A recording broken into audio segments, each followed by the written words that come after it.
Welcome to Squid Game Kitchen, where the only elimination happening is your hunger. Today we're teaming up with our favorite contestants to whip up the ultimate Recharging Tomato Beef Brisket because human heroes need a power-packed meal after conquering those intense challenges. Ingredient assembly. Think of these ingredients as your allies in the kitchen area. Choose wisely and victory will be yours. Step number 1. The cutting round. Choose lean beef brisket. Aim for about 1 kilogram of brisket with minimal fat but some tendon for texture. Get a fresh produce, 4 rib tomatoes and 3 medium peeled potatoes. Step number 2. Blanching the beef. With the raw cubes ready, place them into a pot of cold water. Add star anise and 1 to 2 bay leaves to help tame any strong aromas.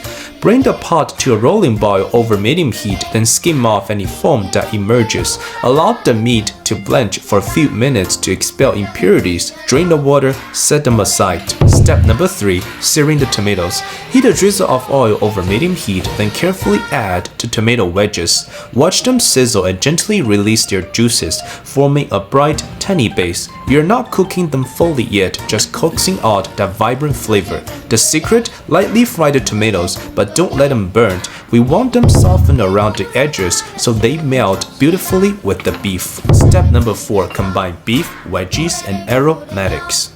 Once the tomatoes begin to break down, bring back the blanched beef, folding the cubes in with the softened tomatoes. Next, introduce your potato chunks. Stir gently to avoid smashing them.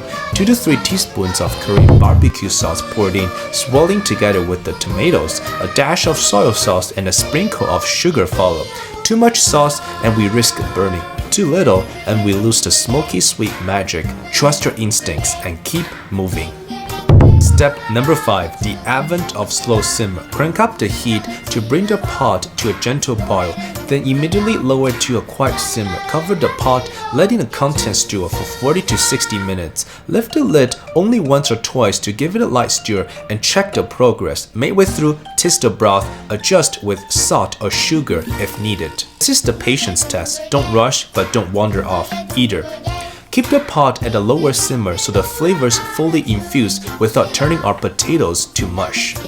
Step number 6. Finishing touches and garnish. As the time near its end, test a piece of beef. Fork tender, it's the goal. If the sauce seems too thin, uncover the pot and let it reduce on medium heat until it thickens to a glossy finish. Once satisfied, ladle the tomato braised beef and potato into a serving bowl, the sauce gleaming with sweet, smoky undertones. Finally, you can sprinkle some sesame seeds or chopped cilantros on top for a burst of freshness. Serve with steamed rice. The ultimate reward is that first savory bite, a tender beef cube cloaked in a tangy tomato essence ignited by Korean barbecue smoky sweetness. And with that, you have cleared yet another culinary round. Thanks for your careful prep and unyielding concentration. Let the feast begin.